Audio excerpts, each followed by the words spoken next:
Welcome to the Hoop Collective podcast. We talk about the NBA, which we are doing on Wednesday evening here in Scotland, where I'm at. Wednesday early afternoon in Los Angeles, where Ramona Shelburne is at after breaking enormous news about the Los Angeles Lakers. Hello, Ramona. How are you? Hey, Bri. I was wondering what time zone you were in. I know you've been having this fabulous European vacation. BST, British Summer Time. Joining us from Dallas, Texas is Van MacMahon. Yeah. Howdy, partners. I'd say you're always on BST, Wendy. That was on the T for you, sir. There it was. Ramona, this was a genuine shocker when I heard about slightly before you tweeted it while I was on about the 11th hole today. I was quite surprised. The Lakers being resold after a little more than a year to a group. I assume it'll be a group because they'll continue to be selling pieces of this, is my guess. But to a group with our old boss Bob Iger,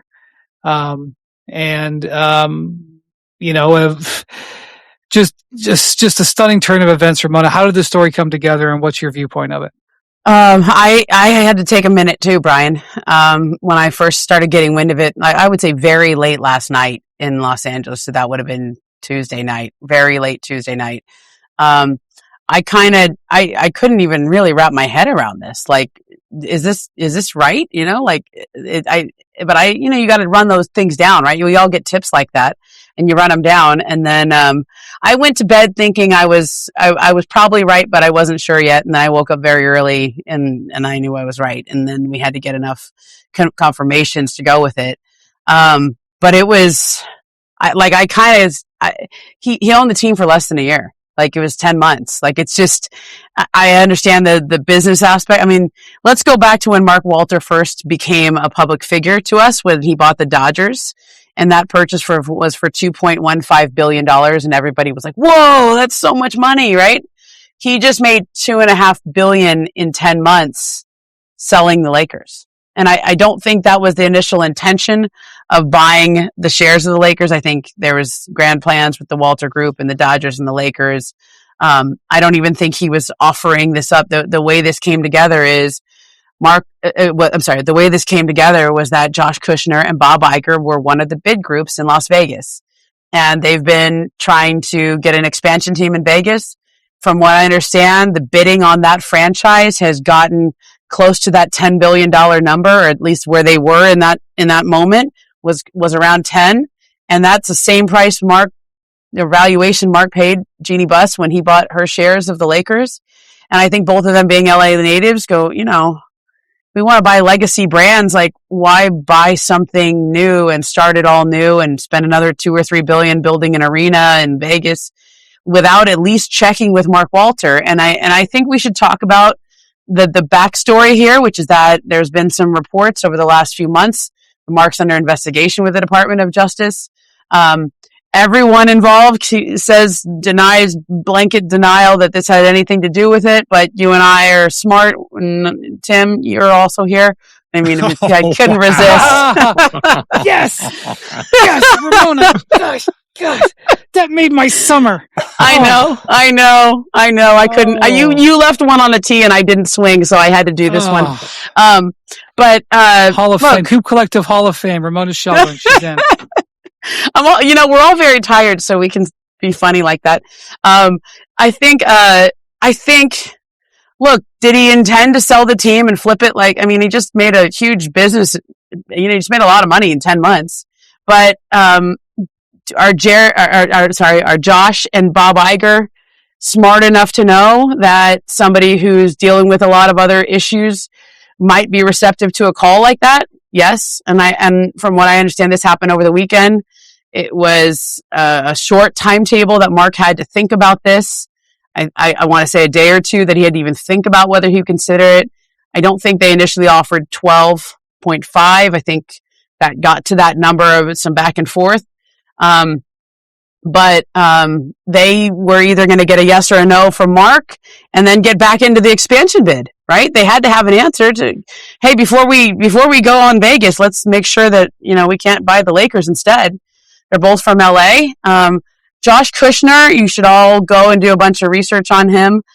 He is the brother of Jared Kushner, but he is a very different man politically. And there's some articles that have been written about that. I can refer you to an Esquire article. You can read that. He's sort of on the record saying, I didn't vote for Trump in 2016. They're not politically affiliated. All of this is going to be stuff for us to discuss over the next few months as this is going. But I think there was a giant business opportunity for Mark that came at a time when he's dealing with a lot of other legal issues that he took. He just took it. You know, there's probably advantages to being liquid here. You know, to get all this money back into the accounts. I don't know. I'm speculating on that, but it's interesting. And that's what everyone in the NBA is wondering and talking about, because I certainly think when Mark bought the Lakers from Jeannie Buss, the intention was to own them for a very long time. Yeah, you don't buy the Lakers to flip them. It's not like a house you buy and do a quick remodel and flip. This is the freaking Los Angeles Lakers, and it's just crazy. You see the top two purchase prices of professional sports franchises.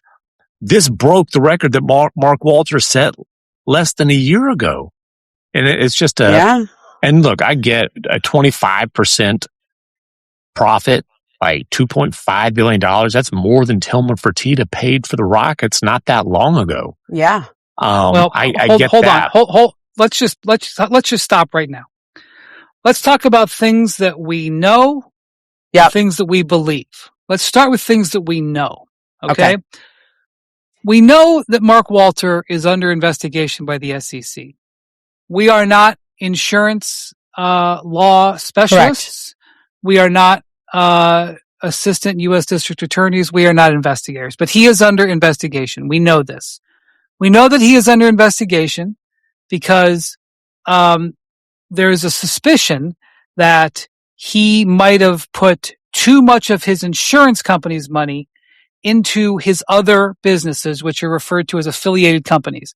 Essentially, it's, you're allowed to take some money out of your left pocket and put it into your right, but there's regulation on insurance companies, and there's suspicion that maybe not all of the rules were followed. From what I understand, that there's a state law issues versus federal law issues, but we don't understand that, so we're not going to go into that. We know that Mark Walter didn't want to buy the Lakers for 1 year. It was a stepped process where he and his partners bought 27% of the Lakers in 2021, and they gave Jeannie Buss a 5-year transition window to remain as the governor, where after that they would do that. You don't do that if you're planning on flipping it. Okay. So we know that's a factor. Okay. I also want to say a couple other things. He bought the team. He owned 27%, and now they own Ramona about 77%. Is that correct? I think that's right. The Buss family owns 17 or 18. And Patrick Soon-Shiong owns about 7%. We don't know unless he owns a little too. Yeah. We don't know unless you do how much a percentage they're selling. I believe they're buying all of Mark's shares. Okay. It's not, he didn't actually make $2 billion because he didn't pay $10 billion for the team, but I'm not going to get into all that. It has to do with valuations. There's potentially reasons why he would want to get liquidity for his businesses. Again, this is not a financial podcast. Yeah. And there's also reasons why he would want to potentially be able to show the SEC that he made an investment that returned a big profit for his insurance business. All of those things are true. Here's something else that is true. Josh Kushner is a minority owner of the Miami Heat and previously was a minority owner of the Memphis Grizzlies, and therefore has been approved to have that by the NBA. He has been vetted on some level by the NBA and approved by the NBA to own pieces of two different teams. In fact, he will have to sell his share of the Miami Heat, which, by the way, the Heat don't sell shares very often. That's a very closely held team. That's neither here nor there. He'll have to sell the shares of the Miami Heat before he can buy the Lakers. That potentially could take some time, as a side note. Now, I want to point to something. Now, Bob Iger is been a long time close business associate with the NBA and its owners and top officials. As the CEO of Disney, he was part of the negotiations that have renewed multiple times to be the rights. This is our company at ESPN. We carry the NBA. Bob Iger has sat at negotiating tables with Adam Silver for years. There's obviously a relationship there. Also, Kushner and Iger and their group were raising money to make this Vegas team. I don't know how much money Josh Kushner has. I don't know how much money Bob Iger has. There's estimations out there. They're going to have other partners here. Yeah. But they didn't just put this ownership group together in 3 days. They've been putting it together for months, if not years, to prepare to bid for Las Vegas. And so there was this ready-made, and by the way, this is one thing that Mark Walter, if Mark Walter, came to the point where he understood he had to resell the Lakers, it's not a bad time to sell a high asset when you've got all these potential ownership groups who've been working for a long time to put money together. That's part of the reason why it happened so fast. Now, Ramona, I want to refer to a quote that Bob Iger told the Bay Area or the California Post. California Post. Sorry, it's a new publication. Yeah, he gave an interview to Kobe Price, the Lakers beat writer for the California Post. And I want to read this sentence carefully, assuming that Bob chose these words carefully. Okay? He said, we were involved in pursuing the new franchise in Vegas. And while that happened, it was suggested to us that maybe Mark Walter would be interested in selling his stake in the Lakers. A lot is in that sentence. I don't want to assume that is like the ironclad sentence, but Ramona makes it sound like somebody came to them. Okay? I can speculate who that somebody was, but I'm not going to. Okay, this is a different version than I have heard.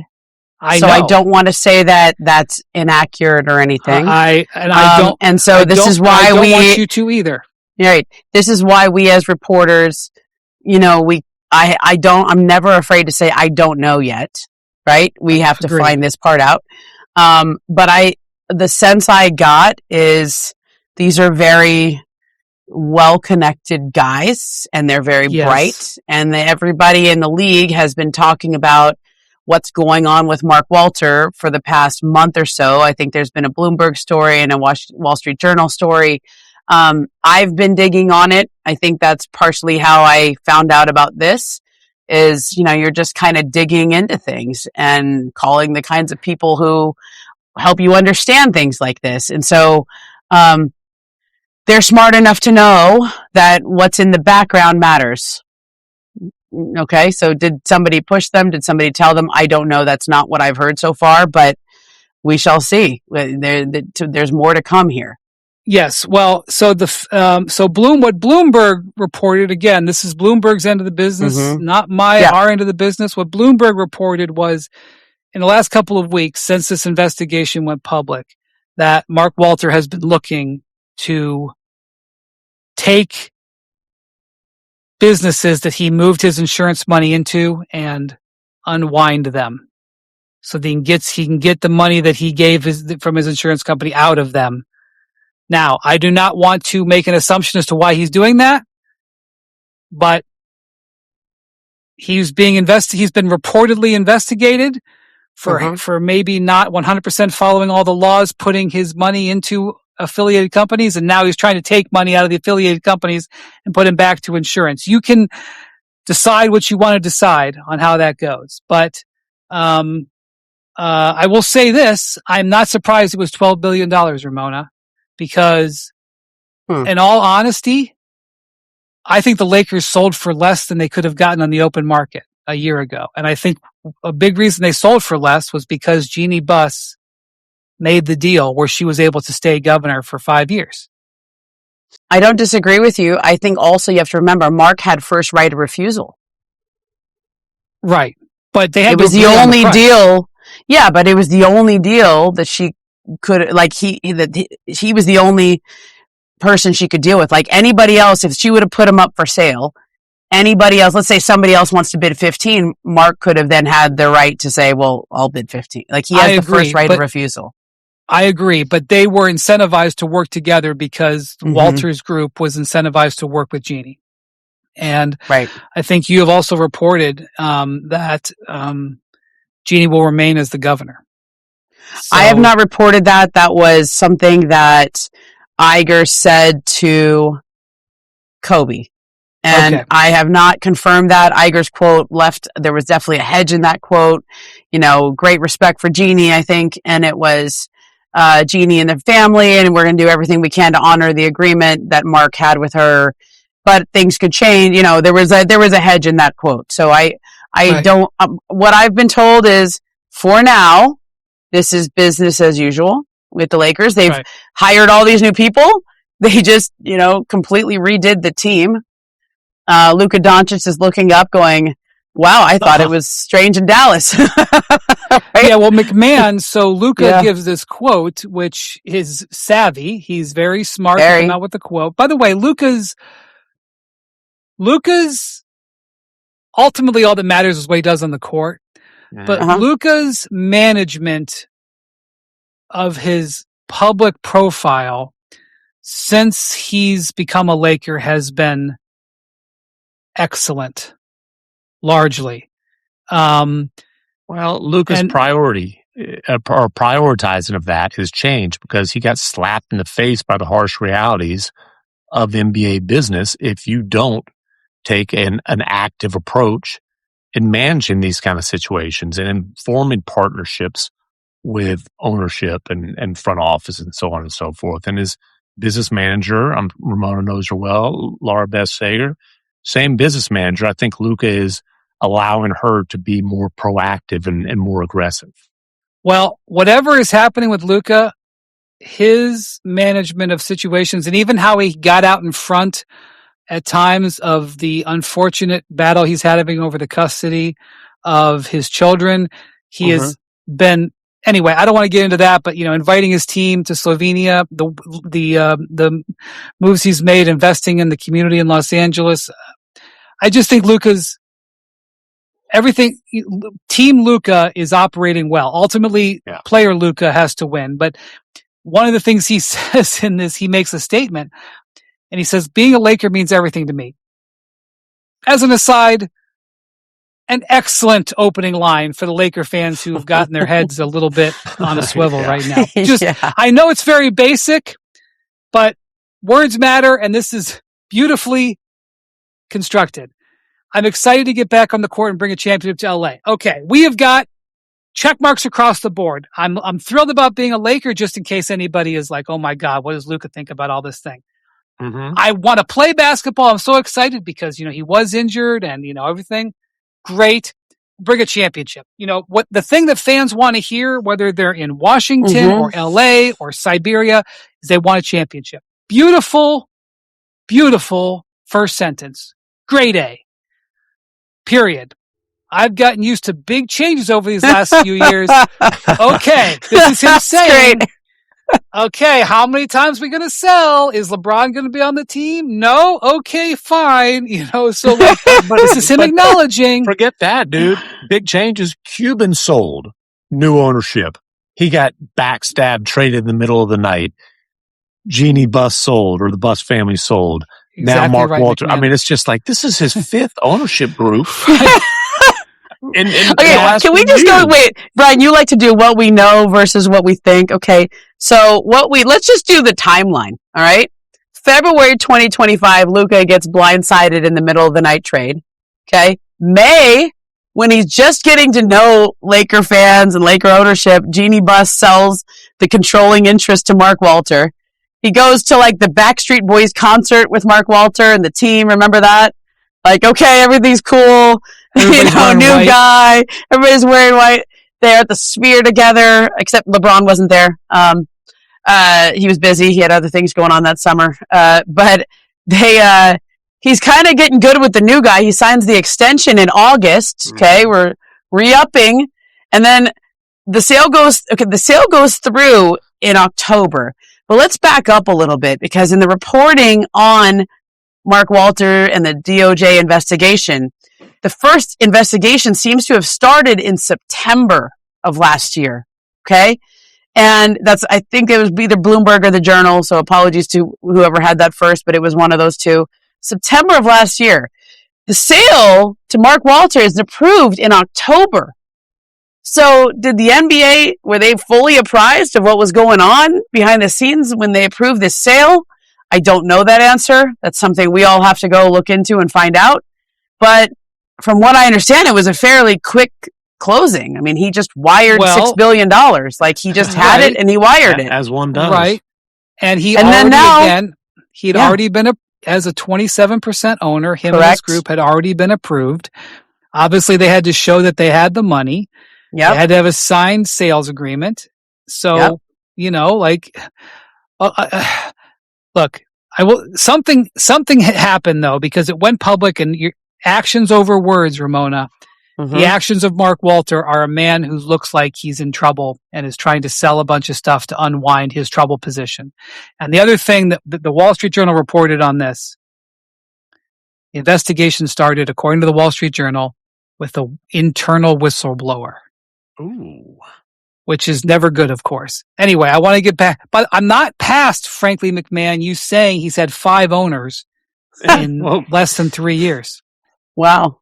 That's incredible. Yeah. But let me finish. 4, right? Cuban. No. Patrick Dumont, the Bus, Walter. Oh yeah. Kushner, Iger. This would be his 5th ownership group in a pretty quick span. Wow. That's crazy. I mean, this is Chris Paul trade level of like, oh my God, like shifting sand beneath your feet. Well, the thing is, I'm going to finish this, but I know, I've gotten used to big changes over the last few years, but I know no matter what, there is no limit to the potential of this iconic franchise. I look forward to meeting Josh and Bob so we can get to work building something special in LA together. I don't even know these guys. I haven't met these guys, but it's an iconic franchise. Bob Iger said to the California Post that this came together in 3 days, and I believe him, because they were all in on trying to buy Vegas. Now, one of the big questions, Ramona, is the thing that was exciting Laker fans is they watched Walter and his partners and his leadership, some of whom were also going to be leading the Lakers, right? Yeah. They watched him modernize the Dodgers, not only inject a bunch of money into the Dodgers, and we all know that you can't spend money in NBA like you can in baseball.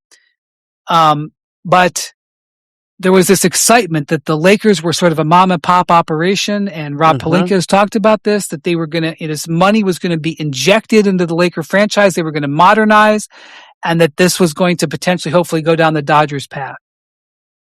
Now, I have no idea what Josh and Bob have planned, or what they're financially going to be able to do by buying at this level. And it's going to be a little unsettling. I'm sure, Bob Iger knows the NBA as well as anybody. Yeah. Josh Kushner has, again, been a part of the league. Like, these are not people who are naive, but, this is the different level of pocket that is coming in. Yeah. Okay. They've hired a lot of new people. They've hired analytics guys. They've hired scouts. They've hired marketing people. They've hired business executives. They've hired the whole business operations. Yeah. So, Andrew Friedman was advising Rob Pelinka, Farhan Zaidi, who was the GM of the Dodgers once, then he was the Giants GM, now he's back. He's the special advisor for Mark Walter. He's been very involved with Rob Pelinka and the whole front office there and the hiring. All of these things have been set in motion. Like, when you say actions over words, all of their actions were of an ownership group that was taking over for the long haul. They signed guys to 4-year deals. They signed this team they put together on Luka. This is a team that is built to stay together, right? They don't have a lot of flexibility now after giving up the 2 draft picks for Walker Kessler. Quentin Grimes got a 4-year deal. Sandro Mamukelashvili got a 4-year deal. It's really, I'm getting good at it now. I really worked on that one. We have to say it all the time, so I just have to get that nailed, right? 4-year deal for some role players, and that's a lot. And the idea is they wanted that group to grow together. Well, if you pay $12 billion, $12.5 billion, I love that I just forget the half, because like it's $500 million. It's a lot of money. Didn't the Bucks sell for that once, not too long ago? Just to be clear, they're paying the valuation of 12. The valuation. Okay. I hate to be a stickler on this. You're right. Okay, so because if you really think about it, we can get really technical. But Mark bought 26% at a $5 billion valuation. Then he bought the rest of it at a $10 billion valuation.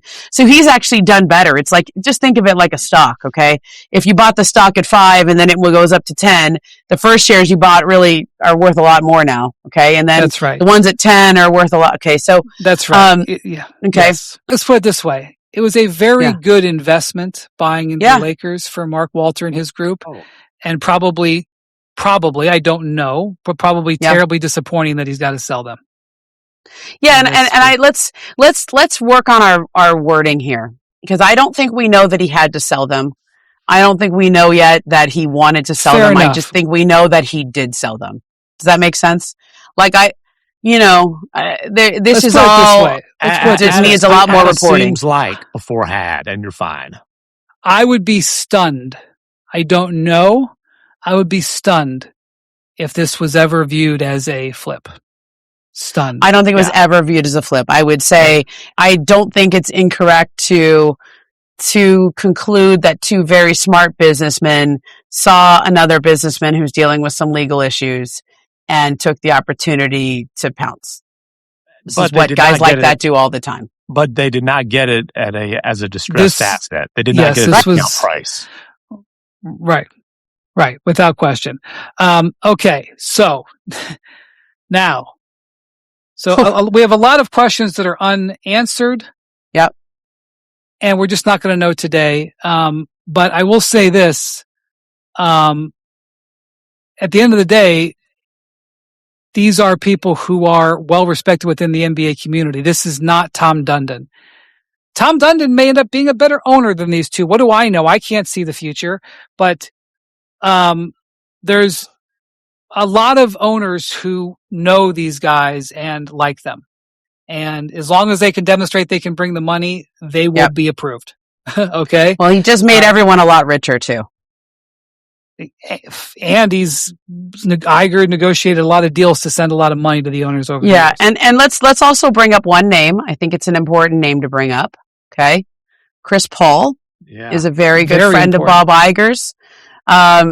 He just recently retired, so he's available. I know he has some production company designs that he's done. I think he's got the world as his oyster. He can do whatever he wants, but if I'm Bob Iger, I think one of my first calls is to Chris Paul and is asking how he would like to be involved, if he would like to be involved, etc. But I certainly think that's a name to watch as we go forward here. That is one of the first names that I thought of because of the relationship that they have. And, I don't know what the role would be, but I think if you ask Chris Paul, I don't think he would lack confidence in his ability to contribute to or lead an organization in a management role.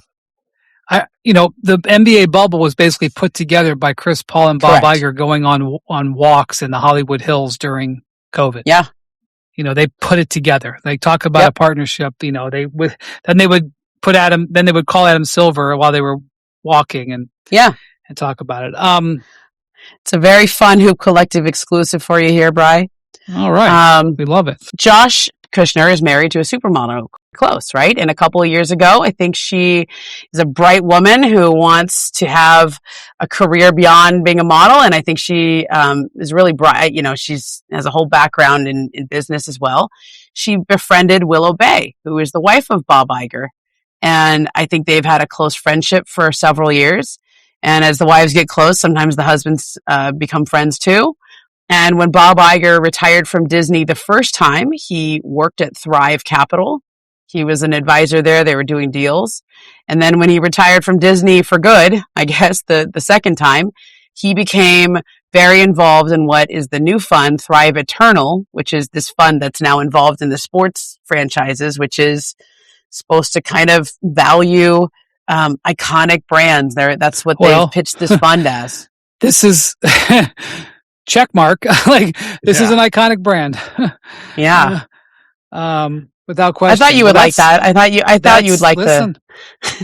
Yeah, well, I think because people, this is not a political podcast. We don't do that. Yeah. People hear the name Kushner, they get, Yeah. Their father, this is just surface level here. I'm not trying to do an in-depth thing. Their father, Charles Kushner, was involved in real estate, made a lot of money. Jared Kushner has his own operations and political standings. Josh Kushner has a separate business, and I'm sure there's connections. I'm not trying to whatever, but Thrive Capital is his business. He has been an investor in a whole bunch of companies that have gone public, and he's worth $5 billion.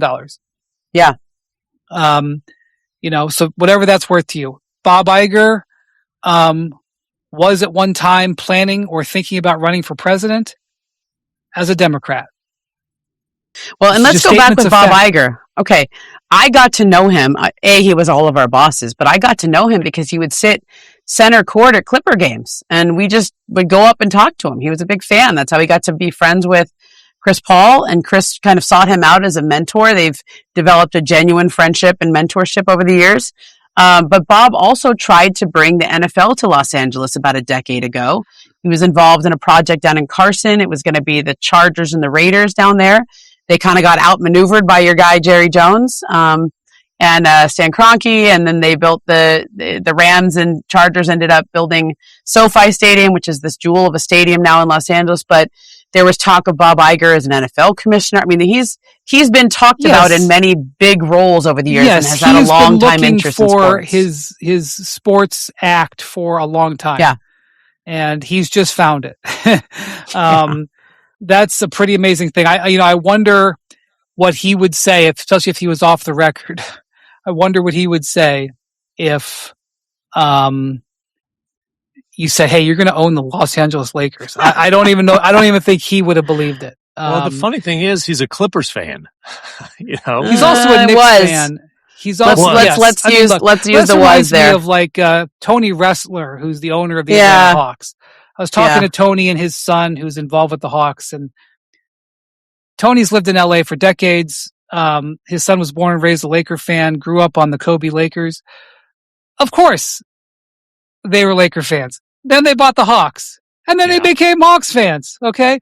But actually because everybody's saying, because he does have a relationship with JJ Redick because he was a Clipper fan and JJ was a Clipper for all those years. Mm-hmm. When I talked to Bob, here's my name drop, Ramona. I know you do it all the time. When I talked to Bob Iger before game 1 of the finals in San Antonio, he was talking about how he had been a New York Knicks season ticket holder for like years and years and years on end. Even though he lived in LA, he had Knicks season tickets back when he worked in New York. So if you're going to say, and he's from New York, so if you're going to say that he was a Clippers fan, you might as well say he's a Knicks fan too. True. And he was very excited about the Knicks reaching the finals and, in that. Yeah. So, whatever. He was telling me about how he had season tickets for all these years. And so, and I said, I said, Bob, do you see what these are going for? These Knicks season tickets? I was like, if I were you, I'd sell game 3. He's like, hell no. You know how long I've been waiting to go to a finals game at the Garden? Yeah. All right. Now, with all that going on, a tweet comes out, post comes out. It was in the afternoon here in Scotland. I don't know what time it came out in the U.S. A statement from Excel Basketball. Oh. Now, Jeff Schwartz is one of the top 3. I don't want to get into all this stuff. CAA, Rich Paul, WME, whatever. He's one of the top agents in all of sports. He represents clients across the board, football players. His company is worth billions of dollars because it does all kinds of other deals.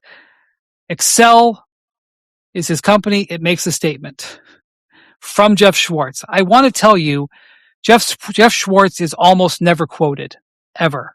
All right. He is a extremely powerful, extremely distinguished, extremely respected guy who moves through his actions, not his words, and doesn't seek the spotlight, is, a power broker, old school style. Okay. They put out a statement from him, which I can't ever remember Excel putting out a statement from Jeff Schwartz. Okay. Quote, incredible. The Lakers sell for $12 billion, yet teams won't spend on older vets because of current CBA rules. Thank you, union, end quote. Ramona, I was so stunned at this quote that I tried to determine whether or not it was actually from the correct account.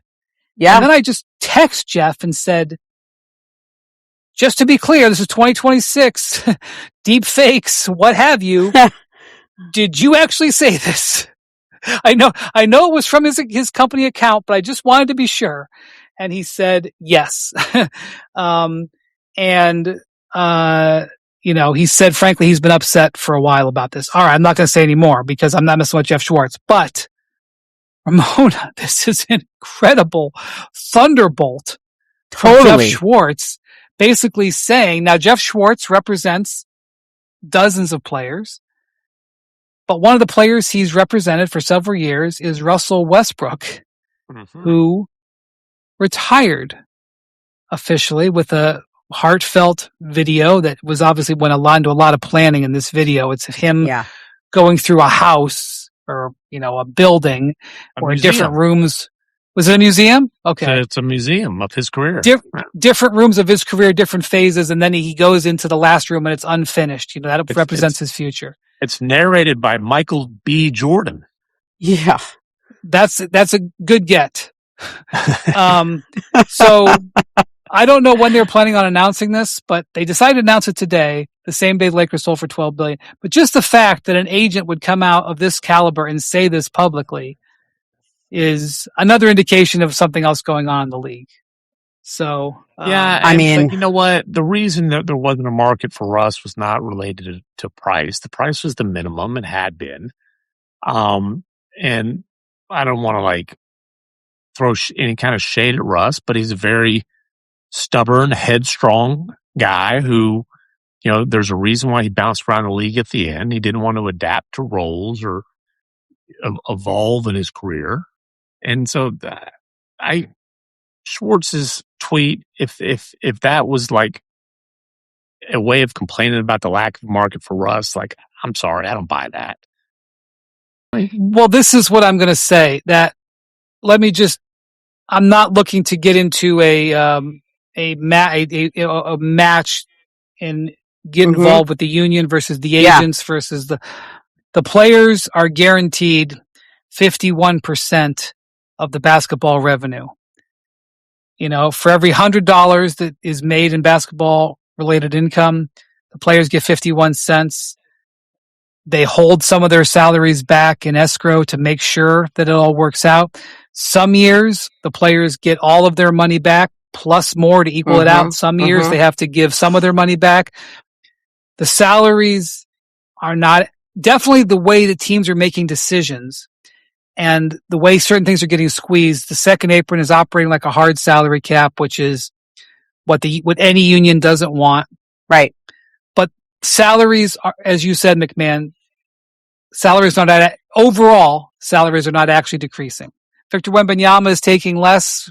Jalen Brunson is taking less. They are making those decisions based on these rules to try to help their teams. But the overall amount of money going to the players is growing every year. And because of the $77 billion media rights deal, which Bob Iger incidentally put a big chunk into with our company, do at Disney, will continue to grow significantly. I just want to say that so that I present a more well-rounded thing. And Tim Duncan took less and Dirk Nowitzki took less, and that was a whole different CBA. It's the numbers are bigger now, but it's not, things haven't changed in terms I understand. Of, it's not some, oh my gosh, a player took less to benefit his team. It's not some revolutionary concept. Correct. I do not want to get bogged down in that, though, Ramona. I just think it was amazing that Jeff Schwartz made that comment. Oh, yeah. I want to acknowledge that Russell Westbrook will be a first ballot Hall of Famer. Yes. redefined the triple-double, MVP, one of the greatest natural athletes I've ever seen. One of the most entertaining players and personalities that certainly we've covered. And I was going to say, Russ was a first ballot Hall of Famer before he ever left Oklahoma City. If you just take the OKC portion of his career, it's first ballot Hall of Fame. Yes, that's true. He was in an era where social media very largely defined the NBA. Russell Westbrook contributed a lot to it. He helped make the red carpet or whatever we call the entrance walk. He You're redefined right. that.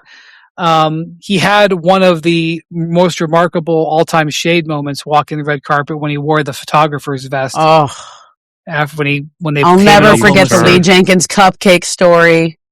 I mean, yeah, all-timer. And yes, and also was a complicated player. And again, I think the complications clouded the end of his career. And there's a reason, and Ramona, you wrote the story about his time in Denver, which went great for about a half a season, and then his welcome got worn out real quick. And they basically said, Russ, if you pick up your player option, we're not going to bring you back. A lot of that stuff is his refusal to evolve, his refusal to adapt, and all that stuff. He never. There are a few superstars who adapt to different roles throughout the course of their career. Vince Carter is one who did and played a long time because of it. Russ very proudly refused to adapt, but that doesn't. And you can say, hey, good for him for doing it his way, or you can criticize. Well, it depends on your viewpoint. None of it diminishes what he did in Oklahoma City, where he's Shai Gilgeous-Alexander's probably surpassed him at this point and delivered a championship. As great as Kevin Durant is, Russell Westbrook is going to be considered no less than the second best player in franchise history. He's kind of a yin-yang, right? He's a yin-yang. He brings balance to the force. The season that he had where he averaged a triple-double in the wake of Durant's departure was one of the most amazing tour de force seasons in modern NBA history, and totally engaged everybody, won over so many fans. We've talked many times, MacMahon, about being there the night in Denver where he clinched. Yeah, we were both there, Tim. You were there. You were there. Tim's too. interactions with Westbrook in that locker room, I got to tell you, that was one of my favorite things to just be a spectator for. Russ didn't like the media, okay? That's not a secret, but Tim could take it. He could give it. Russ appreciated that. He loves sparring with Tim MacMahon. Going back, I've never seen him engaged like that. There's many players who have been like that over the decades. I'll tell you a quick story about that trip. I took that whole trip, and it was when he was on the verge of breaking the triple-double record. And I took it because our former colleague, Royce Young, had some unfortunate family circumstance, so they needed me to fill in for him. And his trip started in Memphis. Okay. And Russ, off the top of my head, I want to say he ended up with 45 points, 13 assists, and 9 rebounds. But I know this game. He had one of many, many, many just unbelievable clutch closes where he scored. He had a clutch flurry of scoring, brought him back. Incredible comeback win.